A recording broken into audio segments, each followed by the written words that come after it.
Welcome to the Pool Nation podcast, where it's all pool talk.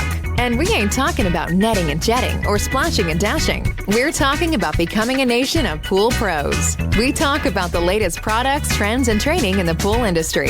Now let's welcome your host, with over a decade of industry insider experience and still the reigning champion of Marco Polo, Edgar De Jesus, and his co-host, John J.J. Flawless, the fastest netter in the West, and Zach the Pool Boy Nicholas.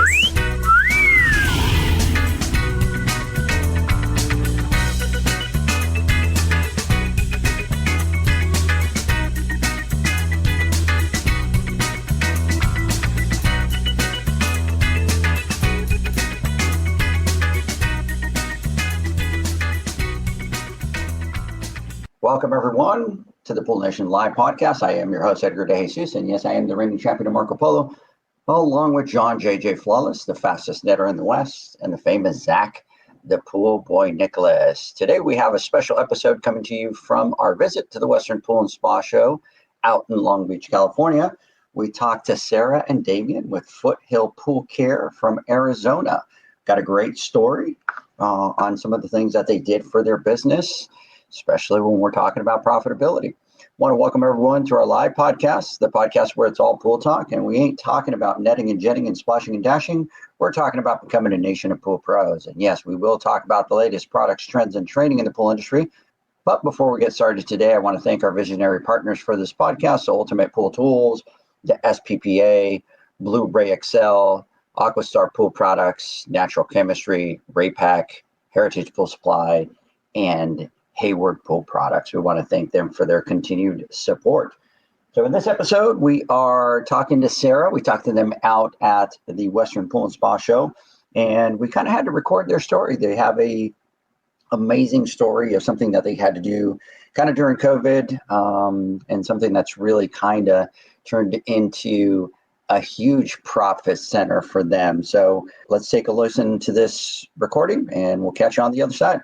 I'm talking to Sarah from Foothill Pool Care and Repair, and she's out of Arizona. Sarah, we were talking to you. You took the class, or you took it was the business strategy class that we were doing? Yes, the business strategy class. And so after the class, you kind of came and shared an amazing story with me. And, we talk about obviously making sure that everything that we do as a business, we make money, we focus on the profit. And so you did something that was really cool, and it's one of my favorite stories because we're always talking to people. How can you be different? How do you look at your business? How do you really kind of find that profit without having to do more work, right? Can we turn things into a profit center and really make more money?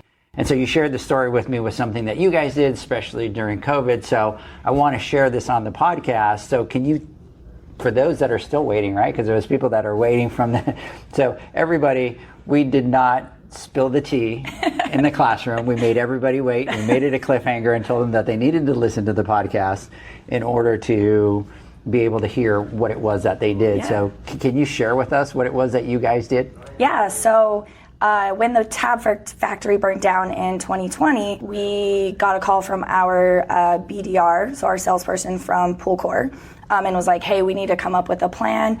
So at the time, we were servicing about 650 pools, and our tabs were included in the cost of service. So we realized we were going to be in big trouble with the shortage and the cost increase that was about to come. So we came up with a plan to buy the original NSF-approved liquidator from HASA. And through him, we came up with the amount that we had to buy to get them at $150 per unit, which was 207. So we placed an order for 207 units. We also at the time bought a 1,000-gallon chlorine tank and set up a mini bulk delivery order and started filling our own chlorine in the back lot of our shop. And when they came in, we assembled all of them and started installing them immediately into people's pools. And we rented them out to all of our customers at $10 a piece. So we gave the customers an option to convert to salt, purchase and buy their own tabs, or rent this liquid chlorination system for their pool. And so we built them all, installed them, and then had a huge learning curve that came with it. And we struggled for the first few months, but we knew that that's what we had to do to save our business because we were never going to be able to stockpile enough tabs to do it for our customers. To this day, we still have 197 of them that are rented. with the cost of chlorine increasing with COVID and over the last couple of years, we increased the cost to $20 per unit. They vary now. If we have to buy a new one now for a customer to use, some have broke, we charge them $40 a month to do it, but we still rent them out to customers. So we get about $75,000 a year in extra revenue just from renting the liquidators that we started with in the spring of 21 when we got them already. Okay, so I'm just giddy over here, by the way, just to let you know, this is the stuff that excites me. So where did the foresight come from? At what point do you guys sit together, bump your heads together, and be like, we have to find a solution to this? And what made you come up with that idea? Yeah, so I really think that, Damien, my co-business owner, when we talked to the BDR and we knew how many tabs we were going through a week, and he saw this and said, you guys are going to be in trouble. All of the other people might be fine, but you guys are going to be in trouble, and we have to come up with something. And we started looking through all the options. Rollicam has a tank. It's too expensive to rent, right?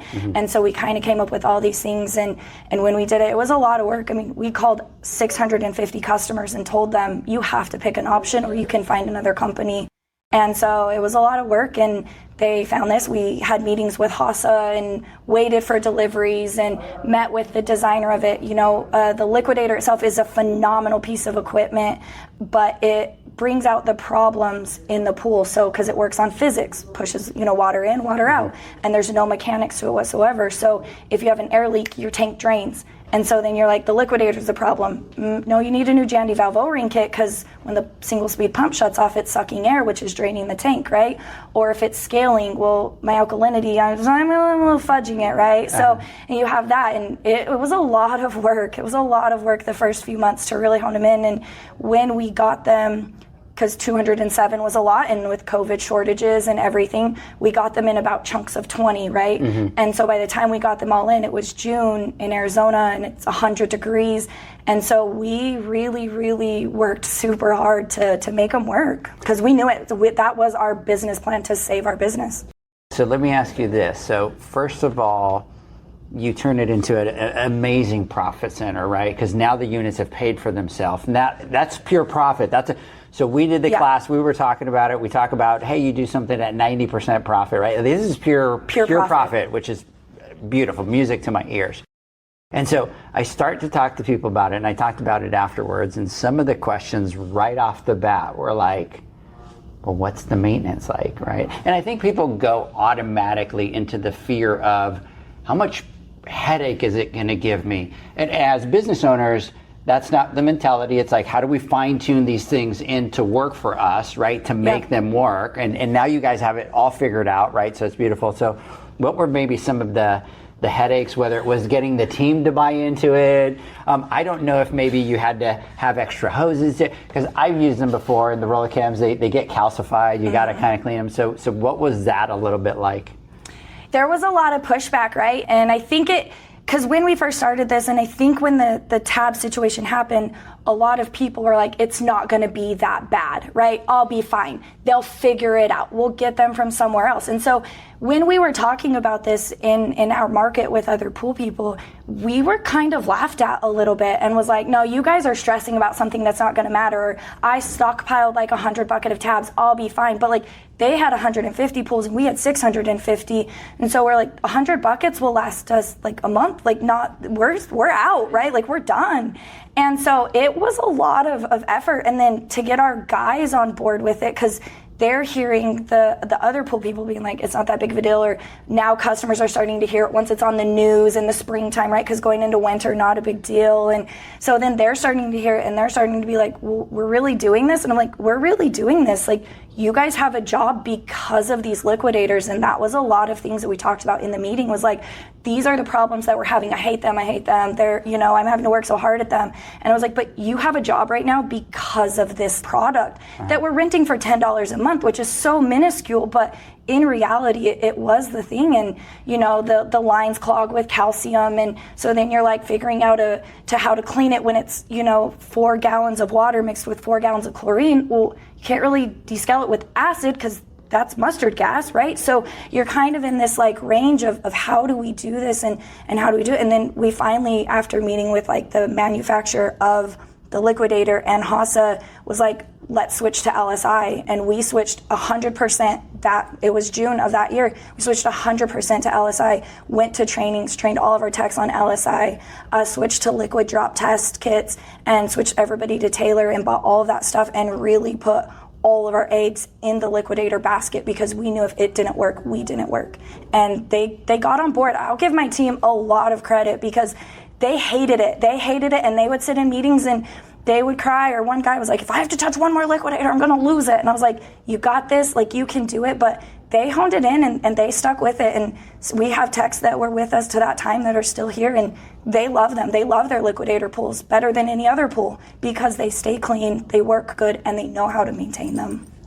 So let me ask you, so you go from using a bunch of tabs before, so do you guys use tabs now? Yeah, the customer just has to provide them. Okay. So we will use them. The customers will provide them. So we've grown since this time, but we're pretty split, third. So liquidator, salt, liquidator's our lowest one, but salt systems, tabs, and liquidators / rollichems, right? Okay. So we do some rollichems now. Our belief is that tabs are not the healthiest way to keep water clean. There's more pure ways, such as liquid or salt. But we have that conversation with our customers, right? And being in Arizona, we don't have the greatest of water anyway. And so the liquid chlorine really does help the pools last longer, so we're not draining them as often and all those different things. But yeah, if customers want to use tabs, they work. Tabs work. They're tried and true. They are what they are. They're an easy way to maintenance. You put them in the floater, you walk away, you did your job, right? But when you take the whole health of the water and the maintenance of the pool to get your pool from one visit to the next visit to the next visit, and that water chemistry is what's important. We found that the liquidators and the liquid chlorine really is improving the quality of the water that our customers are swimming in. During that transition, you switched. So before, you guys were inclusive, so you had chemicals included in your price. Mm-hmm. And so you switched. 650 customers, that's a scary thought, to call 650 people and tell them, now you got to buy all your own chemicals, right? Yeah. From a business. It was terrifying. And like I said, I'm starting to call people, because it happened in August, right? And so we learned, started having our internal conversations in September, and it's like, we have to start calling people, right? And people are like, no, it's not going to be a big deal, or I'll just do it. And so we're showing up and there's like a bucket of 5-pound tabs, that there's like 8 tabs in there, right? And we're like, this isn't going to last very long, right? And then it came out on the news, and like, there's something so like warming in my heart that when it came on the news, then my conversations totally with customers changed, and it was like, okay, now let's have this real conversation about my pool. And I feel like they took some ownership in that, because I felt validated, right? That it's like, oh, now she's not lying to me, like the news said so she's not lying, right? And so there was like this like shift with all of our customers that we had to have. And I'm not dissing salt or tabs, but they were so much more expensive, and to come to a customer and say, you have to spend $250 on a bucket of tabs, or you get this piece of equipment for $120 and you're good, because one bucket of tabs is not guaranteed to last a full year, but this liquidator, that's going to stay the same. Yeah. And so once you kind of put it in like the math for them, I think a lot of customers finally started to really get onto it. And like I said, we've had customers that have had it now for 3 years since we started installing them in the early 21, and they love it, and they pay every month for it, and they're never going to go back, and they're happy, and they're not going to pay for salt because it's too expensive. And so it was that like little niche thing that I don't know, I didn't think it was a big deal, but then you tell people about it and they're like, no, that's a huge deal, and we put in so much work for it. Yeah, it's scary from a business standpoint. I would be afraid to call 650 customers with the fear of half of them are going to tell me to go pound sand and I'm going to lose them all, right? It was terrifying. And the other really terrifying thing about it is math's not my gig, not a numbers person. That's not what I do. But when you sit down and you break this down, and like, we're buying 207 units at $150 a piece. We're buying a 1,000-gallon chlorine tank. We're buying chlorine pumps. We're buying bottles and containers, and we have to hire a person to fill chlorine, right? So then you have all this like other capital that you don't really think about, right? We put $60,000 into this liquid system, and you just hope in your guts that it's the right decision. And then in, that 15 months, it pays off, and you kind of are like I said, you're slightly validated. And you look at other people, and, we have people calling, and they're like, do you have tabs? And we're like, no, we don't have tabs. Like, we can't get them. And they're like, what are you doing? Well, remember when we talked about the liquidator and you thought we were idiots and you didn't really listen to us? Well, so it felt really good at that point. And then even, like I said, even now I signed up 2 new customers that are going to start next week, and they both signed up at $20 a piece for their liquidator. And so now your business model is any new customers that you take on, you give them the option? Yep, they get the 3 options. Well, 4. So we rent them a liquidator, liquid chlorination like Overcame, salt system, or they buy their own tabs.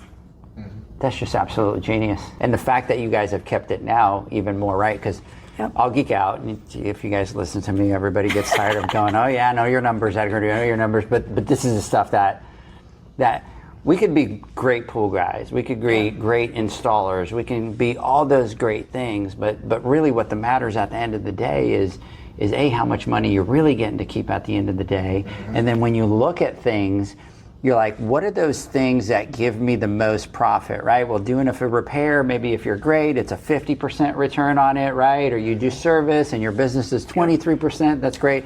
You put something like this in, once it pays itself, it's 100% profit. Well, and now we've been able to put back into the business more. And so at the time we bought one 1,000 gallon tank, and now we have 2 additional tanks at $500 or 500 gallons a tank. So we have 2,000 gallons. I mean, there would be nights where the 3 owners would be there at 10 p.m. filling chlorine because we were out and the delivery didn't come until 3 p.m. and we had no techs left to do it. And we're over there, running an assembly line filling chlorine in July at 10 p.m. And so, we were able to put back into the business even more and get those new tanks so that we can rotate them. And when one breaks, because, things break and chlorine's a chemical and it eats through those parts. Mm-hmm. And so we don't have to panic, and we're not trying to, be there at midnight or come in at 4 a.m. to make sure our guys can go out with their stuff, and the guys going out and doing their job is what makes us money. And if they don't have it, we don't have it, right? And so we were able to put back into the business that way and really just step up everything else. And now it feels so long ago that it was a mess because it's just so fluid and it just works now, which feels even better. Let me ask you, you're a co-owner? Yeah. And then who are the other 2? Because you said 3, right? Yep. So Damien is the other owner. At the time in 21, I was not an owner. Okay. I was just the general manager, and it was a father-son owned business. And then my brother Kyle Hoops and I bought into the business, and what year are we in? February of 23. So we let his dad retire, and we bought his portion of the business and really took it over. That's absolutely amazing. Yeah, it was a lot. He's like, it was a lot. There was a lot of days that we really questioned if we were doing the right thing. Because we even started to question if we feel crazy, right? You hear what do they call it? Water cooler talk, right? And our guy at the time, who was our shop manager, would go to SCP and he'd come back and he'd be like, well, the counter guy says that this is crap. And I was like, are we really doing the right thing? Is this really the right decision? Yeah. And so, like I said, it feels really good to know it was the right decision. Our BDR, who at the time, he now works for Raypack, but he called me. I mean, I vividly remember I was standing in front of one of our commercial accounts, which is an Aquatots, and I was about to walk in, and he called me, and I'm like, uh-oh, and so he's like, hey, this is what's going down, dude. There's problems, and this is he's like, I'm not trying to blow this out of proportion. This is what's going on. And I mean, I think I spent 45 minutes on the phone with him, hung up, called her, probably spent another 45 minutes talking to her. And his initial suggestion was the liquidator because cost, but he provided the other options. But it really came down to just, if we're going to rent something, just like you were bringing up with maintenance, we want to rent something that we can fix and we don't have, it doesn't have a motor, right? So reduce mechanical parts. Now, huge shout out, and I don't know if it's allowed, but Hasa took care of us. This 100% happens zero without Hasa. And we did start off, they gave us, we got all these liquidators and they did not work. And then they were like, oh, you don't have the high flow kits. And we're like, what are the high flow kits? And why don't we have them? So then they like rushed us high flow kits, and then they rushed us extra parts. So like the little floats and all this other, all the little check valves and everything. And flow meters. They just kept providing stuff for us and really kind of like walking us through the whole process, even to the point where originally when we brought up doing mini bulk at the shop, they were like, that's not normal, and with a combination of Justin and Hasa and us like talking it through, then they decided, okay, we're going to make it work. But to me, it elevated our game. Like we were heavy salt, always been big into salt systems and stuff. And that's what I grew up with. And my dad's the one that started the company. So him and I kind of rolled under that same idea. And then once we realized these weren't working and that it was our fault that they weren't working because our techs weren't doing a professional job, if that makes sense. To me, they were phoning it in. Yeah. Like phoning it in the backyards. And then, like I said, then we put in the effort for the training and the LSI and all of that stuff. And I think it just elevated us as a whole company. Yeah. And like, so we've been in platinum warranty station for Hayward for a couple decades, and we do J&D. And for a company that tells a lot of people they're doing their job wrong, we were doing our job wrong. And we had to tell our techs, like, you're not maintaining things the right way. Like, if there's a problem, you need to go take a quick look in the bathroom mirror and know that you're the one that didn't report that there's an air leak, or you're the one that, didn't clean the line.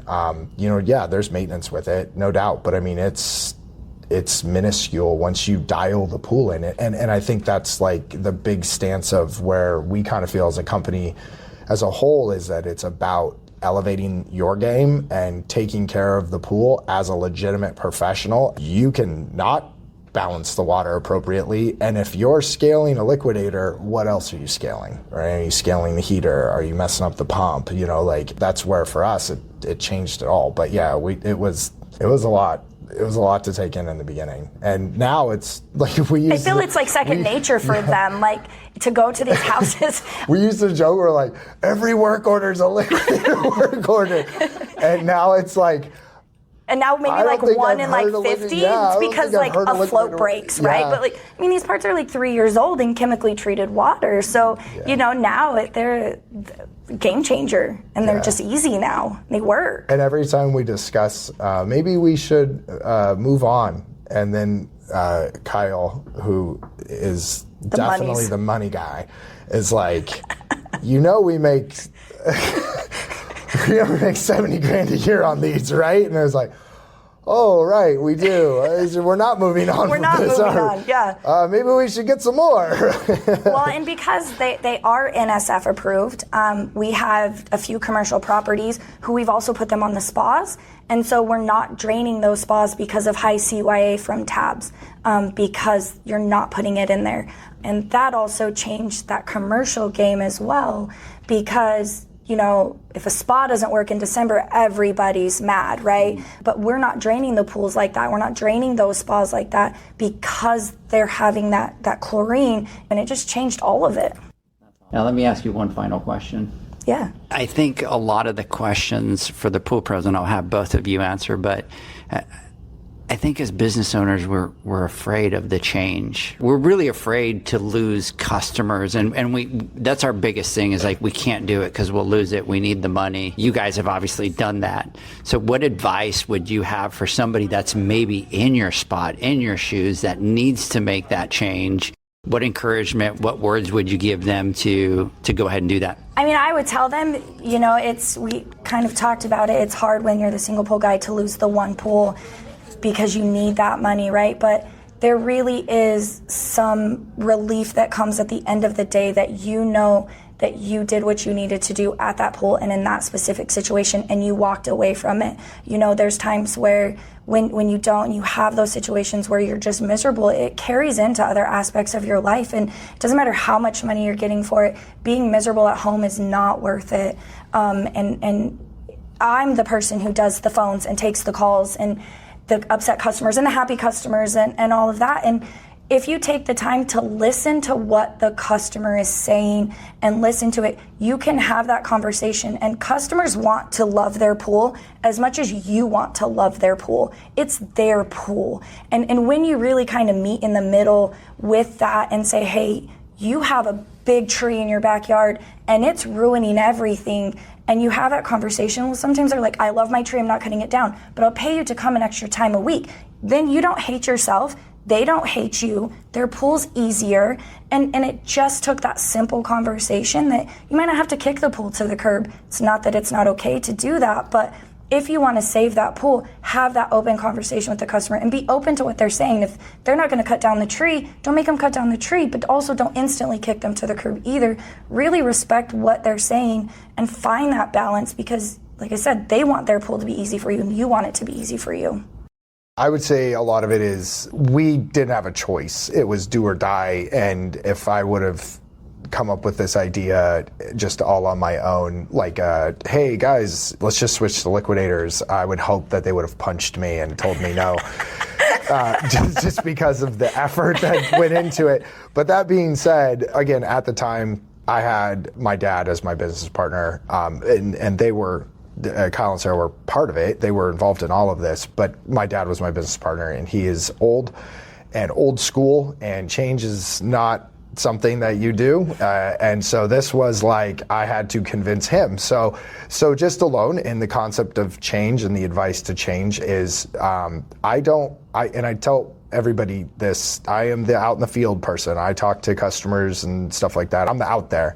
I don't sell things, and I didn't sell this to my dad. I provided math. If you need to make a change or you want to make a change, you need to do the math, and you need to know that what you're doing is right for the right reasons, is going to be profitable, and is going to make you or your company better. And you can't be in a position where you're just like, I'd like to do this and wing it. Like, I propose a lot of crazy ideas, and these two reel me in on a regular basis. So it's one of those scenarios where change is terrifying, but if you've established there's a problem and you've done so properly with mathematics, and then you've then come up with a solution, communication is just the next side of it. People don't communicate well enough with their customers, and if you are confident in providing the reason why it needs to change, how it's going to change, how it's going to benefit both sides,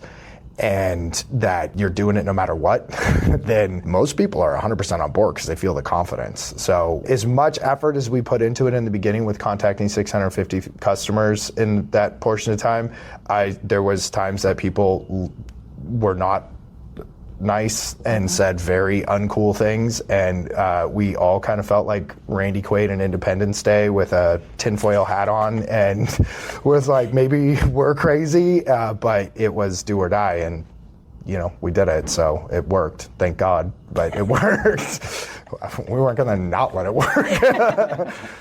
Just an amazing story, Sarah and Damien, just absolutely amazing. When we talk about, focusing on their numbers, and I know people joke around all the time with Edgar saying, know your numbers, know your numbers.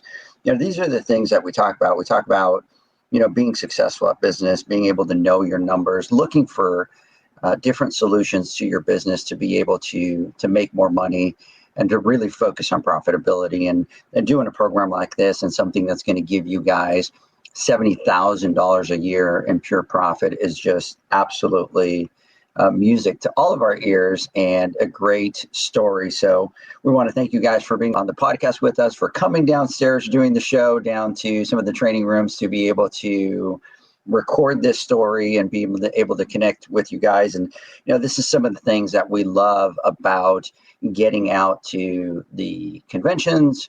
It's about networking. It's about listening to other people's stories. And it's one of the things that me, Zach, and John talk about all the time, that there is a huge education value to it. We need to continue to educate ourselves to be able to get better. But to everybody listening, one of the biggest things, and probably the biggest thing that you get out of going to any of the conferences, any of the shows, is really the networking that you get to do with other pool pros in the industry. And Sarah and Damien are a perfect example of that.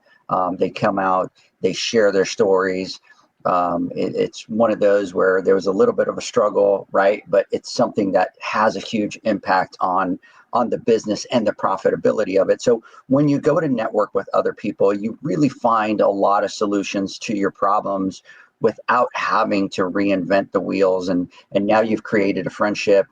Now you have somebody that you can call to run things by and to bounce things off of each other. And that's a value that is really difficult to find if you're a single poler and you're out in the field by yourself, right? These types of events are the ones that are going to give you those opportunities. So anyways, I want to thank you guys for coming down, recording that, and everybody listening. We will be back to our normal schedule next week. Join me and John on Wednesday. For all of those of you that were at the boot camp, we're doing the giveaway this Wednesday on our Instagram Live. So tune in, and we'll catch everybody next week on Friday. Have a great one.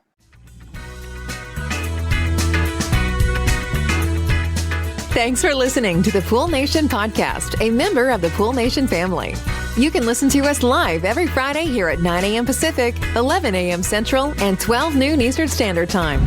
You can find us at Pool Nation or poolnationpodcast.com, on Facebook, or on Instagram at pool.nation. And to find more info about Pool Invoice, the billing software built specifically for the pool industry, go to poolinvoice.com. Before you go, this is what the pool industry has been waiting for. PoolmanUniversity.com. It's the first platform dedicated to learning the swimming pool service and repair industry. A pool service community where you can connect and find videos on business, service, water chemistry, and repairs. See you there at PoolmanUniversity.com.